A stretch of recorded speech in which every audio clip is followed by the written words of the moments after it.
Bueno, después de tantas idas y vueltas, ¿no? Proyecto oficial, proyecto opositor, acuerdo y todo lo que sucedió en las últimas horas, finalmente la reforma de ganancias es ley, Julián. Hablar de una reforma que bueno, vino siendo trabajada en los últimos días, sobre todo yo diría de una manera un poquito más activa de lo que lo habíamos visto durante el año. Durante el año se habían dado algunas discusiones, pero la realidad es que nunca hubo un proyecto que se discutiese dentro de lo que era una comisión, nunca hubo dictamen y hubo que esperar hasta fin de año justamente, yo creo, de alguna manera, en función de lo que fue la presión de algunos sectores, el sector sindical por un lado, el sector de la oposición política por otro, para tratarlo, para discutirlo en el ámbito del Congreso. Tuvo media sanción el día de ayer, ya tenía otra media sanción el día anterior por parte de la Cámara Alta, y el dato central acá es que así como se discutió y así como se presentó el proyecto, bueno, finalmente salió prácticamente sin modificaciones, lo que a algunos analistas les estaba dando, yo diría, cierto escepticismo vinculado puntualmente con los puntos que veíamos en el día de ayer, es decir, bueno, ¿qué pasa con las escalas? ¿Por qué de alguna manera el gobierno instrumentó escalas que terminan generando quizás mayor presión impositiva en algunos sectores, puntualmente en aquellos que tienen obviamente mayores ingresos, y sobre todo, bueno, ¿qué pasa con las deducciones? Sobre todo con estos elementos tope o estos elementos límite que tienen las deducciones. Recuerdan ustedes que decíamos, los créditos hipotecarios, por ejemplo, están quedando afuera de lo que es este cuerpo de deducciones que generalmente tiene ganancias.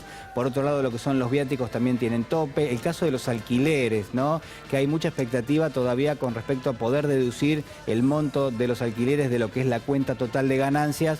Bueno, ahí va a haber que, sobre todo, observar lo que es la letra chica, pero sin ninguna duda va a haber trabas. Digo, no va a ser sencillo hacer esas deducciones, porque puntualmente el gobierno así lo va a instrumentar. Estos son datos que se filtraron en las últimas horas directamente y que podemos de alguna manera anticipar. Julián, sí. ¿Te puedo preguntar algo como algo positivo? Sí. Y para destacar, por ejemplo, los nuevos jueces pagarán, habrá, creo que son 140.000 los jubilados que no van a pagar. Sí.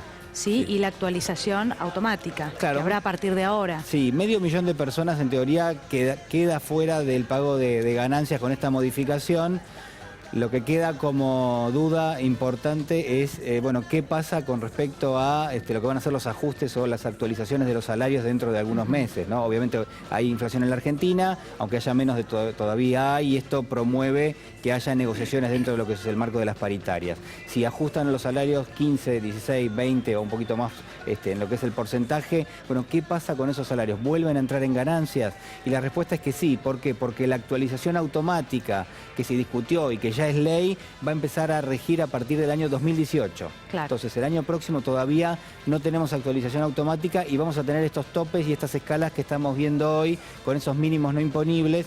Obviamente, digo, hay un cambio, la modificación es positiva porque si no, de verdad que el panorama era un poquito más complejo, pero está bien, hay que decir que con esta modificación no se pone o no se repara de alguna manera todo lo que vino teniendo lugar a lo largo de los últimos años, es decir, que el impuesto se desvirtuó totalmente. Ayer Héctor Recalde decía, parche, ¿no? Es peor sí. que el primer proyecto presentado por el oficial. Esto es un parche, sí.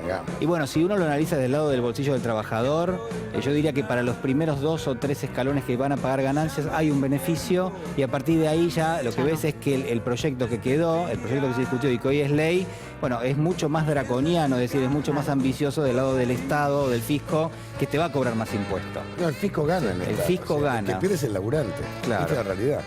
Lamentablemente. Sí. Salvo que cobre la mínima, entonces, bueno, obviamente no vas a pagar ganancias. Pero, digamos, cuando te pongas a pensar que la canasta básica en la ciudad está a los 15.000 pesos, sí. O sea, para un soltero, y estamos hablando de un sueldo de bolsillo. Sí.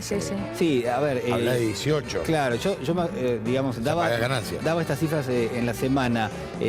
¿Qué monto tendríamos que tener hoy en el mínimo no imponible si uno quisiese devolverle al impuesto lo que el impuesto tenía como, si querés, certificado de origen? Es decir, lo progresivo que era el impuesto cuando nació. Bueno, prácticamente tendríamos que estar hablando de un mínimo no imponible en el orden de los 55.000 pesos aproximadamente. Promedio, para casado, ¿no? Para casado, y o para un poquito más también. 35.000. de mínima. Yo he sacado 40.000, 40.000 pesos. 40.000, 60.000. Es decir, fíjese que todavía estamos muy lejos de ese escenario y lo que decían algunos analistas tributaristas puntualmente es que si vos ya le marcás una actualización automática a partir de ahora, obviamente esas modificaciones ya son mucho más difíciles de llevar adelante. ¿Por qué? Bueno, porque vos tenés que tratar en el Congreso lo que es la modificación de la estructura del impuesto, pero se supone que ya no vas a tener que modificar el mínimo no imponible. El punto es que el gobierno tiene que sentarse a discutir con todas las partes cómo rediseña la ingeniería impositiva del país. Porque si no son parche, y te tienen un manual de instrucciones para poder saber cómo vas a seguir adelante.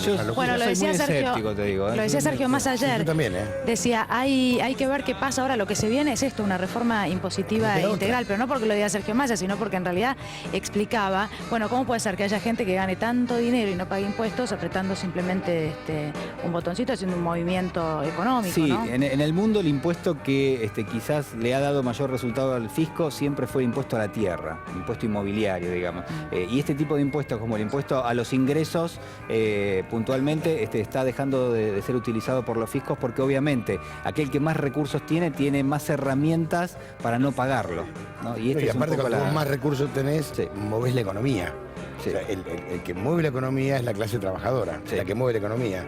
Y si vos la cargas de impuestos, no. En el mundo, como decís vos, con mucho criterio, lo que más se paga es el impuesto a la tierra, a la propiedad. Ese es el impuesto que tiene todo el fisco en general en el mundo, ese es el que se implementa fuerte y el resto está dejando de ser utilizado, sobre todo los impuestos al consumo. Los impuestos al consumo son totalmente regresivos porque para un mismo producto, una persona que tiene ingresos y otra que tiene menos ingresos paga exactamente lo mismo de impuestos. Bien, bueno, hay algunos que están contentos con las lluvias, ¿Y quiénes son?